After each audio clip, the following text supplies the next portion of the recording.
Morning, church. Good to see you this morning. You've got your Bibles. Open up to Exodus chapter 16. We're in our series called Wilderness, where we are kind of really looking at and highlighting Israel's 40-year journey through the wilderness. And this is in preparation for and kind of setting up the next section that we're going to be in the book of John. Next month we'll be in John chapter 6, when Jesus is feeding the people in the wilderness. And so a lot from that story in many, many ways echoes back to the Old Testament, specifically Israel's time in the wilderness when God provided for them in many miraculous ways, including feeding them miraculously with bread, or as it's called and referred to as manna from heaven. And that's the story that we're going to be looking at and unpacking this morning. And this idea of wilderness is very much a common thing that is a kind of a common theme throughout biblical history, not just in the whole people of Israel. As I said, there's kind of this certain specific 40-year season in the people of Israel's history when they were literally wandering through the wilderness. They had just been taken out of Egypt. God miraculously freed them from slavery. They crossed through the Red Sea on dry land, and now they're kind of wandering through the wilderness.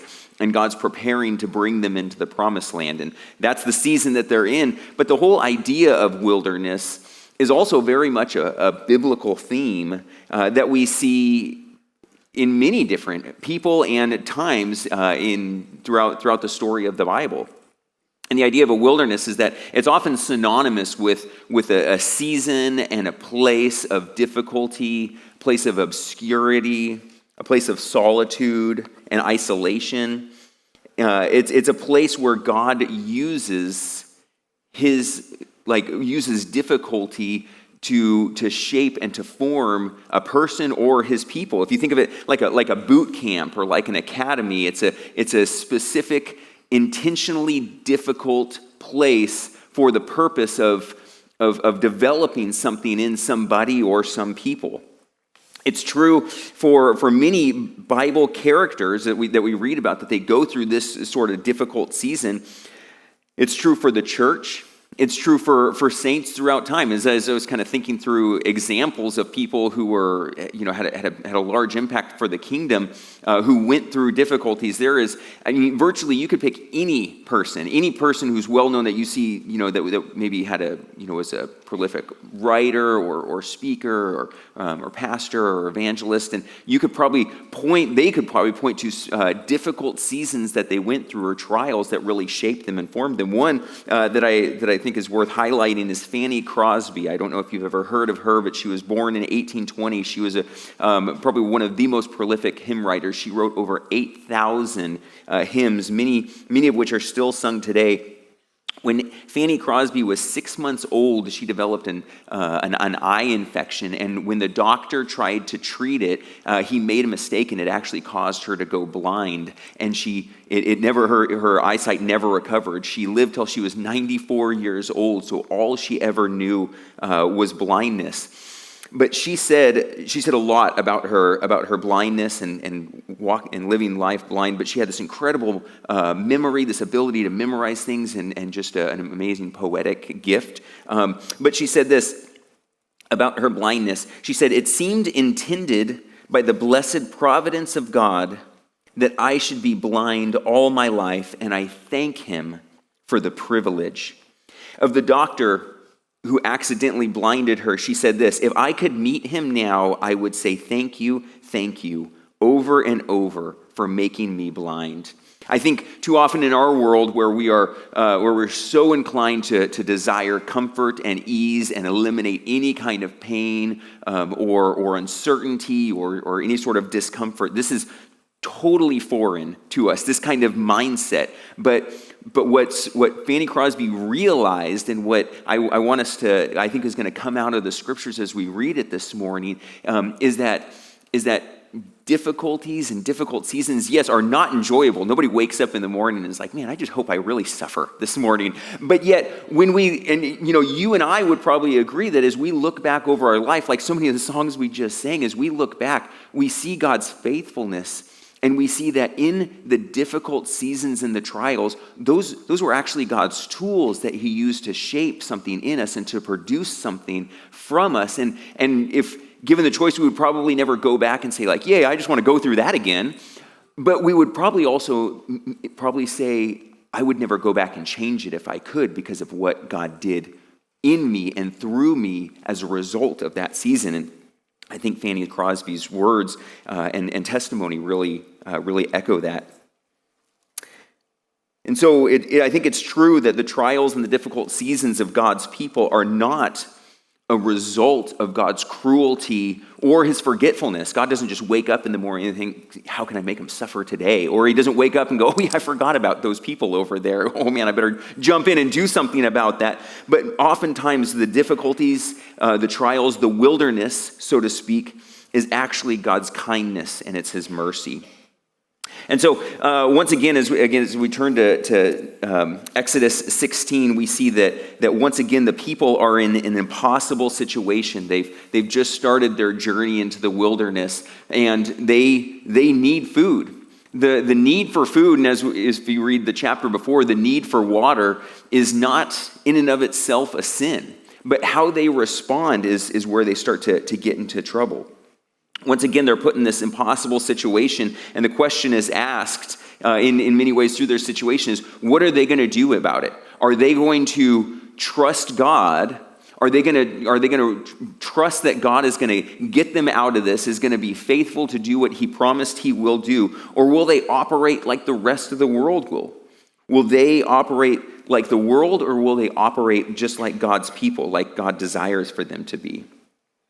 And the same truth that is true for them and the same question that is asked of them in this trial is the same truth that's true for us, and it's the same question that's asked of us when we go through trials, is how will we respond? Will we respond like God's people are supposed to, or will we respond like the world is? And that's our main point this morning, if you're taking notes. And in your notes is that the Lord is good and he is enough. And we have all we need in him. That when faced with trials, this is how God's people are supposed to respond, and this is how God's people are supposed to think about it and understand it, is that this trial is not God's cruelty, this trial is not God's forgetfulness, and in this, the Lord is good, the Lord is enough, and we have everything we need in him. I'm going to read the first 12 verses of Exodus 16, and then later on we'll read another portion of the chapter.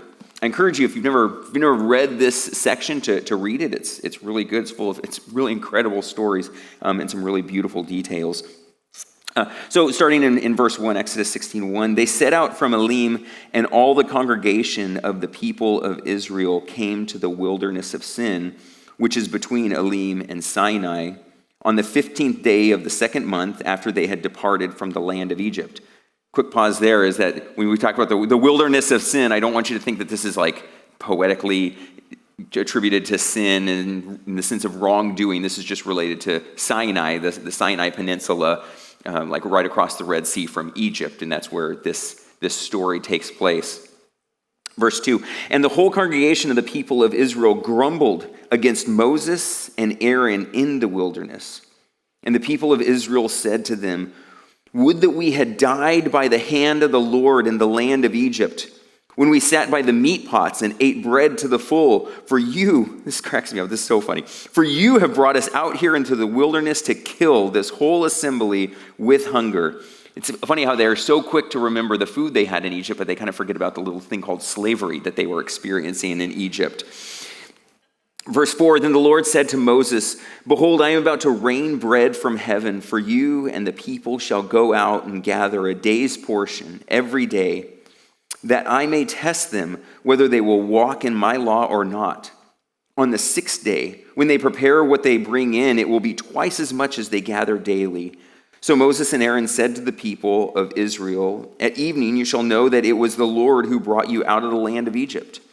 And in the morning you shall see the glory of the Lord, because he has heard your grumbling against the Lord. For what are we that you grumbled against us?" And Moses said, "When the Lord gives you in the evening meat to eat in the morning, and in the morning bread to the full, because the Lord has heard your grumbling, that you grumble against him, what are we? Your grumbling is not against us, but against the Lord." Then Moses said to Aaron, "Say to the whole congregation of the people of Israel, 'Come near before the Lord, for he has heard your grumbling.'" And as soon as Aaron spoke to the whole congregation of the people of Israel, they looked toward the wilderness, and behold, the glory of the Lord appeared in the cloud. And the Lord said to Moses, "I have heard the grumbling of the people of Israel. And say to them, at twilight you shall eat meat, and in the morning you shall be filled with bread. Then you shall know that I am the Lord your God." It's important to remember that God's ultimate goal for his people was not freedom from slavery. His the ultimate in-game desire for Israel was not that he would just simply get them out of Egypt. His ultimate goal was to form a people for himself and for the whole world that would be a blessing to them. And he wanted to create in this people a people that would put him on display, so to speak, a people that would be an example to the rest of the world of what it looks like to be the people of God. That was his ultimate goal. And this process is part of that ultimate goal. This is part of the steps necessary to develop that in the people. It was important that all of the steps took place. So they experienced 400 years prior to their freedom from slavery. They experienced 400 years as just simply enslaved people in Egypt, and that meant over the course of 400 years that the cultural influence of Egypt must have been deeply ingrained in who they were. I mean, if you think we're about to celebrate our 250th anniversary birthday of the United States of America, that's 150 more years of that, and how much that is a part of our culture and just our everyday life. The culture of Egypt was deeply ingrained in these people. And so the first step in God's plan and God's process is to get Israel out of Egypt. But then the next step is to get Egypt out of Israel. To get the cultural influence of Egypt that was so deeply ingrained in them that they couldn't even see it and didn't even realize it, to get that out of them. And the wilderness is the process that he's using to do that. Step 3 was to get them into the promised land where they will be ambassadors for the Lord, where they will be people who will put God on display and be a blessing to all nations, as God told Abraham, their forefather, what his plan was for them from the beginning.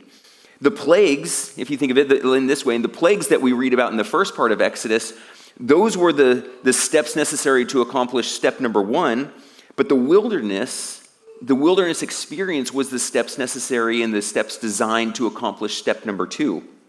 And the steps are important, right? If you've ever put up a tent, you know this. If you've ever assembled something that you bought, from IKEA or something, you know that you don't do step 3 before step 1. As I talked about putting up a tent, when I go to beach camp every year, we put up 15 to 20 tents. It's a very long process. It's a long day, and usually us on the tent setting up crew, we sit around with the first tent. We look at all the poles and we set everything out. And we're like, how did we do this last year? And there's usually the first tent takes a long time. By the time we get to the 20th tent, we know the steps. We know, okay, you got to stake that tent down first. And those are the poles with the red dot on it. And those go in the middle. And we know that the steps are important. And usually the first tent looks like a mess. We're always sorry for the students who have to get in that tent, because we're doing things out of order. But again, the steps are important. And God knows this with his people. And he's developing something and trying to produce something in them. And he knows that he has to take the necessary steps. And I think that the order in which the text is laid out in from verses 4 through 12, I think they highlight some important things of what God is really trying to do in his people, like some of the details of what he's trying to get them to know and trying to get them to remember. And it's kind of weird, if you kind of were paying attention as we read through verses 4 through 12, at first glance it's odd. because there's kind of a lot of repetition, and you're like, I think I just read this, and now you're restating this, and it almost seems out of order, where it's like Moses tells the people this, but now God's giving him the instructions again. So if you look at, on the slide behind me, verses 4 and 5, God tells Moses what he's going to do, okay? Verses 6 and 7, right? Moses and Aaron tell the people the plan. Verse 8, and really throughout, Moses rebukes the people for grumbling against God, but now there's almost this repetition. We're like, wait, didn't we just read this in the story? Verses 9 and 10, Moses tells Aaron to gather the people for instruction, and the people see the Lord's glory. And again, you think, wait, didn't we just read that a couple of verses earlier? And then in verses 11 and 12, God tells Moses what he's going to do. And you think, wait, didn't we just read that in verses 4 and 5? Didn't God already tell Moses what he was going to do? And as kind of a Western reader, we would look at this and go, you're kind of putting, whoever the author is, you're kind of putting things out of order. And there's, like, yeah, I get the idea. But I think what's going on here is that the author is using kind of a literary tactic and tool that's really designed to get us to do just this, to reread it and look at it in detail and see some of the repetition and some of the pattern, because in the patterns, in ancient Jewish writers would use some of this pattern to highlight and to emphasize specific details. And so if you look at verse 4 and verse 12, the repetition, God tells Moses what he's going to do, but in verse 4, he says this at the end of it. He says he's going to feed the people that I may test them whether they will walk in my law or not. And I think part of it is so that our attention is drawn to that, like, why is God doing this? So he's wanting to test them. And then in verse 12, we see that he says the same thing. He says what he's going to do, and he says, then you shall know that I am the Lord your God. And then we also see a lot of repetition of the word grumbling, right? If you were kind of paying attention in the middle part of it, we're like, okay, I think there was some grumbling going on here because you just said that word a lot. In fact, the author uses it 7 times in 6 verses. And so there's several things that are going on here. I think number one is that the author is really wanting us to understand and wanting the people to understand that God is doing this as a test for them. And that's what we're going to really cover in point number 1. Then secondly, God is doing this so that they will know that he is the Lord, their God. You see, for 400 years, they had heard nothing but that all of these Egyptian gods, that those are the true gods. And God is showing his people, no, those are false gods. God proved that to Pharaoh through the plagues, and now God's proving this to his people through his providence and through his provision. And he's doing this so that they will know that he is the Lord. And then the repetition of the grumbling is showing us and reminding us that God is displeased with the people in their grumbling and their backbiting and their doubt and their kind of grumbling, in circles, talking bad about Moses and Aaron and ultimately about the Lord. He's driving home the idea that God is displeased about it, and that's what we're going to really unpack in point number 3. So point number 1 is that testing. God's desire is our holiness more than our happiness. Testing doesn't imply, and testing doesn't mean that God is trying to decide or figure out what the people know or what's in their heart. It's not like a teacher who gives a test to understand so that the teacher knows what the class knows. God knows what's in the people's heart. God's sovereign, and he knows what the people are going to do. The testing is in many ways a way to show the people what they're going to do. If you think about it, like in Genesis 3, when Adam sins and then he hides himself from God, and God calls out to him, Adam, where are you? God doesn't ask the question, where are you, because God doesn't know where Adam's at. God knows exactly where Adam's at. God asks the question because he wants Adam to know where Adam's at. He wants Adam to realize that he's hiding himself from God. And the testing is in many ways to show the people what's actually in their heart. The testing is also, in many ways, it's an opportunity for them to show themselves to be faithful. One biblical scholar I like says that the difference between a test and a temptation is the intention of the person behind it. And he was talking specifically about what's the difference between a temptation from Satan and a test from God. And he says a test from a good God is an opportunity. And it's true for Israel, and it's true for us. Tests and difficult seasons that we go through, those are, in many ways, if we look at it in the right light and through the right lens, we need to see these as opportunities for our growth. opportunities ultimately to produce holiness and Christ-likeness in us. If you think of it like this way, if you think of yourself as a sculpture, or that God is a sculptor and he is wanting to make a sculpture out of you, that if you're like a hunk of granite or a hunk of marble, and God is this beautiful divine sculptor, you have to realize that his ultimate goal is to make you into a sculpture of Jesus Christ. That his lifelong goal for you is to make you more and more like Jesus. And Paul says in 1 Thessalonians 4:3, "For this is the will of God, your sanctification." Many people walk through life wondering, what's God's will for my life? Should I go here? Should I go here? Should I do this or this job or whatever? Paul says really clearly what God's will for your life is. It is your sanctification. That's a really kind of maybe big churchy word, but sanctification is the lifelong process of making you more and more like Christ. So what Paul is saying is that God's ultimate goal for you and for me is that if we are like that sculpture, that over the course of our life, when our life ends, that sculpture looks like Jesus. And the pain and the difficulties, those are God's tools. Those are God's hammer and chisels. The wilderness is God's tool that he uses to shape us and to make us more and more like Christ. And that's hard and it's painful, but it's what God uses the best to make us look more and more like Jesus. And this is true for not just for Israel, it's not just true for us, it's true for countless heroes and people that we read about throughout the Bible. Here's a few that I could think of. I'm not going to go through them at length. You can just snap a picture, and I encourage you to study these on your own. But Joseph, Ruth, David, Elijah, all of these people who spent long times in obscurity and pain and struggle, and we see later what God did in them and through them. Daniel was exiled as a slave in Babylon. Paul, before his public ministry, we often forget about this. Paul lived for years in obscurity in Arabia before Barnabas actually found him out and brought him to Antioch to serve in ministry. Jesus himself spent 40 days in the wilderness prior to his public ministry. And this is, we can talk about this for a whole sermon, but this is in many ways, Jesus is showing that he is the perfect Israel, that he is the obedient one who passes all the tests, unlike the nation of Israel in Exodus.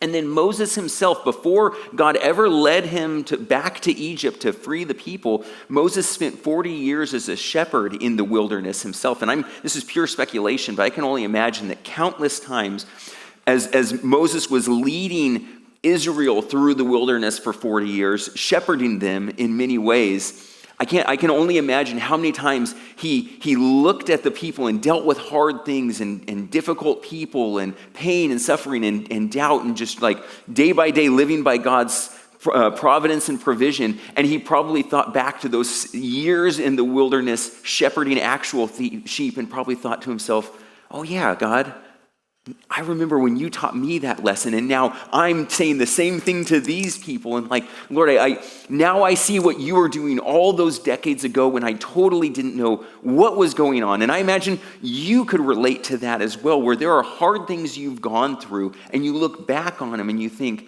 now I get it. Now I understand. Or you're maybe telling somebody, helping, encouraging, discipling somebody in the same way where you're saying like, oh, I'm telling you the very same thing that somebody taught me and told me, or I learned the hard way from years ago.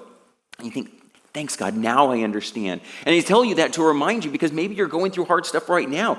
Don't doubt God is doing something. Don't doubt that God doesn't know what he's doing and what's going on, and that God is faithful now. And I imagine years from now, or maybe just simply when you cross over Jordan into eternity, you can look back and see, oh, now I see what God was doing. I didn't understand throughout the course of my life, but now like God is painting the fuller picture. He does it throughout the history of his people. He does it in us as well. And it's not just true for the people of Israel, it's true for many of the saints throughout the church. Charles Spurgeon said this, one of my favorite quotes. He said, "I have learned to kiss the waves that throw me against the rock of ages." Phillips Brooks said, "Do not pray for easy lives. Pray to be stronger men. Do not pray for tasks equal to your power. Pray for powers equal to your tasks. Then the doing of your work shall be no miracle, but you shall be the miracle." A.W. Tozer said, "It is doubtful whether God can bless a man greatly until he has hurt him deeply." And again, as I said before, this isn't God just this as this sadistic person wanting to hurt us. It's this idea of, as I said, like that if we're a sculpture, that the wilderness is God's hammer and chisel. It's the tools he used to shape us to be more like Christ, to eliminate sin from our life. And sometimes those things are painful that require that. And so my question, like for you, is what are you going through? What is your wilderness? Maybe it's like Fanny Crosby, where it is a lifelong, forever wilderness. I mean, she lived 94 years totally blind. Maybe it's just a short season. Maybe it's a person in your life that is just difficult. Maybe it's a pain that you go through. Maybe it's an emotional pain, a physical pain. Maybe it's a situation you're stuck in. Maybe it's a season of obscurity where you do not feel seen, where you feel isolated and alone. And again, we look at God's great heroes of the faith, and they spent many years in isolation and obscurity. And the other question to think through is like, is there Egypt's influence on you, so to speak? And what I mean by that is we see like the culture of Egypt was just so deeply ingrained in these people that God had to bring them through the wilderness to get it out of them. And we think, is there some Egypt, so to speak, in us that God is slowly through our own wilderness trying to bring out of us? Maybe God's preparing you for something. Maybe he's just simply trying to demonstrate his power through you. Maybe he's trying to remind you that he is sufficient. Maybe he's trying to flush sinful pride and self-sufficiency out of you. Remember, his ultimate goal is to make you look more like Jesus. And lastly, I think another thing when talking about testing, and then I'll move on, but that's important to remember is that not all this pain, because pain and suffering is from God, because we can start asking the question, okay, does God cause all of this pain? And that goes into the whole discussion of like, the origin of evil, and is God causing this, or does that's a whole nother discussion. But the truth is that no, I don't think God causes all of these things. Not all trials are from God. In his sovereignty, though, he uses all of them, and in his love, he never wastes them. He loves you too much to waste any trial that you go through. Secondly, in your notes is this idea of provision, and that God's gift is sufficient for today. As I said in verse 12, God is saying, I'm going to provide for them so that they will know that I am the Lord.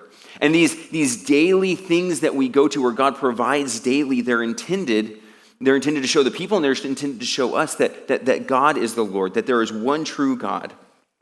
In Exodus 16, verses 19 to 30, the story goes on, and it says, and Moses said to them, let no one leave any of it, talking about the bread from heaven, the manna, leave any of it over till the morning. But they did not listen to Moses. Some left part of it till the morning, and it bred worms and stank. And Moses was angry with them. Morning by morning they gathered it, each as much as he could eat. But when the sun grew hot, it melted. On the sixth day they gathered twice as much bread, 2 omers, which is the unit of measurement. That an omer was about 2 pints, so about 4 pints each. And when all the leaders of the congregation came and told Moses, he said to them, this is what the Lord has commanded. Tomorrow is a day of solemn rest, a holy Sabbath to the Lord. Bake what you will bake and boil what you will boil, and all that is left over lay aside to be kept till the morning. So they laid it aside till the morning, as Moses commanded them, and it did not stink, and there were no worms in it. And Moses said, eat it today, for today is a Sabbath to the Lord. Today you will not find it in the field. 6 days you shall gather, but on the 7th day, which is a Sabbath, there will be none. And on the 7th day, some of the people went out to gather, but they found none. And the Lord said to Moses, how long will you refuse to keep my commands and my laws? See, the Lord has given you the Sabbath. Therefore, on the 6th day, he gives you bread for 2 days. Remain each of you in his place, and let no one go out of this place on the 7th day. So the people rested on the 7th day. Again, as you kind of read through this, you're probably listening and you're hearing repetition. You're thinking like, yeah, I already heard that. You kind of already said that. But the repetition of this is meant to drive home this point that God will provide, that God is going to follow through on the things he says he is going to do.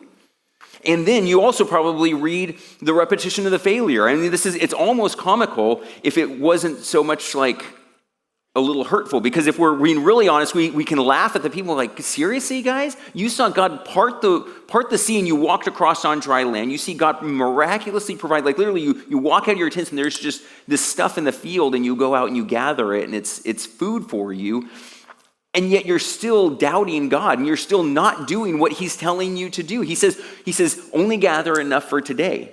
And tomorrow I will provide for tomorrow. And yet you go and you're trying to hoard it because you don't think that he's actually going to provide tomorrow. And what it does is it stinks. Except on the Sabbath day, the day that you're supposed to, that he gives you as a gift to rest, you're supposed to gather an extra amount.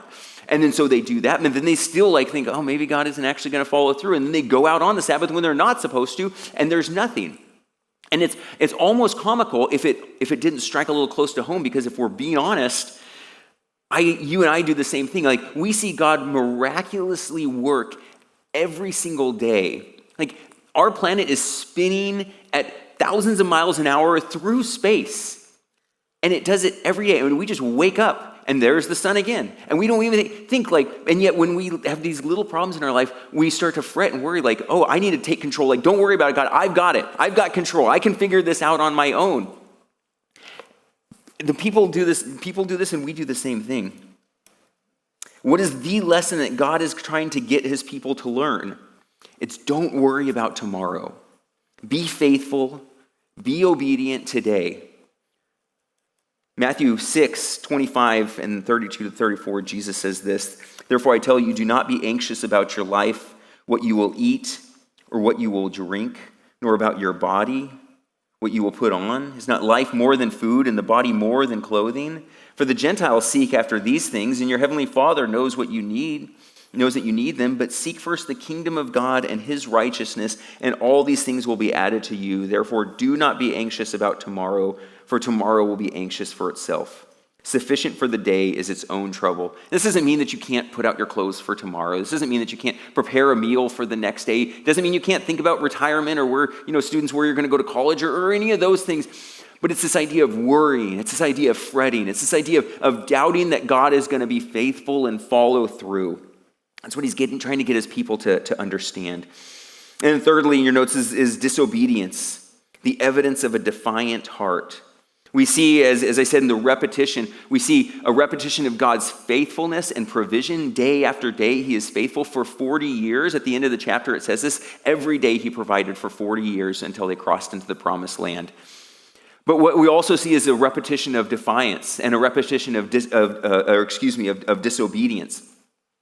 If you think of it, if you read through the first part of Exodus, you read that Pharaoh sees plague after plague just wreck his country. And he hears God speak through Moses, and he continually hardens his heart against God. And we read that and we think, what a fool that he would see and hear that over and over and still think that he is somehow more powerful than God, that he still has room to debate, or that he can argue his case against God, that he can that he's still in charge of things.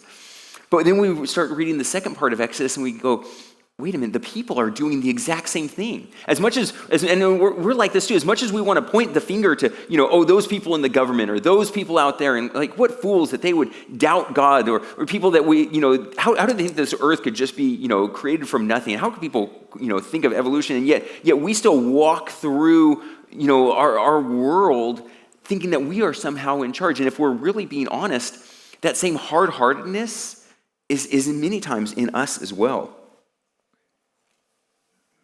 It's meant to make us look inwardly. We look at this cycle of failure to obey, and it does point to a rebellious people, but it also points, finally, and this is what's important to understand, is that this repetition of failure over and over, it does point to a rebellious people, but it also points to a faithful God.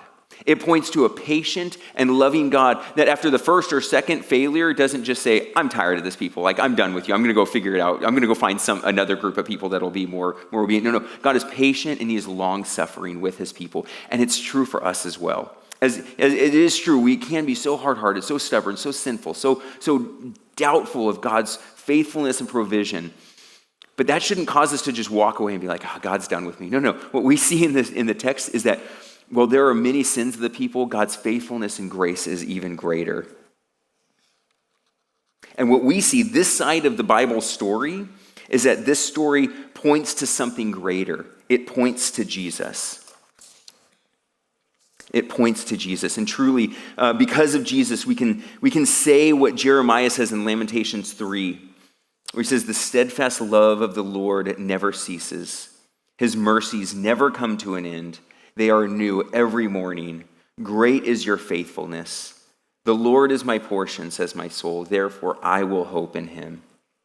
And this, which is what points to the last point, is that Jesus is the bread of life that truly satisfies. And we're going to unpack this more next month as we look at the story of Jesus feeding his people in the wilderness. But what we see is that Jesus is the ultimate bread. Jesus is the ultimate provider, that Jesus is the true source of life, that Jesus is trustworthy, that Jesus is dependable. And so as you go through hard, difficult wilderness experiences in your life, those are meant to turn you to Christ, to trust in him, knowing that God is wanting to make you more and more like him. They're meant to remind you that Jesus is the one that satisfies, that our trials and our difficulties are meant to draw us to him because we find our ultimate life in him. And they're meant to remind us that he is the only perfect one. Because unlike us and unlike Israel, Jesus walked perfectly through the wilderness. He walked perfectly through all the tests. And he bore the cross and he bore our sin so that we could know true life and that we could know perfect relationship with God, and so that we could wake up every morning with fresh, new grace, just ready for us to gather. Let me pray for us. God, thank you so much for this time. Thank you for your word. Above all, Lord, thank you for Jesus, who gives us new grace every single day. That, Lord, there are days where we walk well through trials. There are seasons where we walk well, and there are seasons where we fail so miserably, where we don't go through our own wilderness like we are supposed to. And Lord, thank you for your endless grace, which gives us new mercies every morning. Today, Lord, help us to walk more faithfully with you, knowing that what you are trying to do in us and what you're trying to do through us. We pray all this in your name. Amen. All right. If you'd stand, let me send you out with our benediction, which comes from Romans 15:13. Paul says, "May the God of hope fill you with all joy and peace in believing, so that by the power of the Holy Spirit you may abound in hope." God bless you, church. You're dismissed.